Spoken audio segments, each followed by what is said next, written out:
Prvi put sam imala, od onoga davno prvog puta, imala sam 4 jajne ćelije. Ja se sećam tog dana, tu fotografiju sam i okačila na moj web sajt, pogledajte moćistinitihpriča.com, kada smo suprug i ja bili toliko srećni da je to sve, ceo trud i ta hrana i ti treninzi i ti hormoni, sve urodilo je plodom. Moje telo je proradilo, da tako kažem.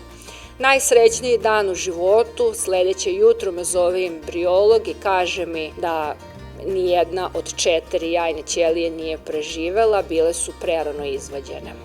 I to je bilo kao da je neko uzeo peškir, mokar i zveknuo me po glavi.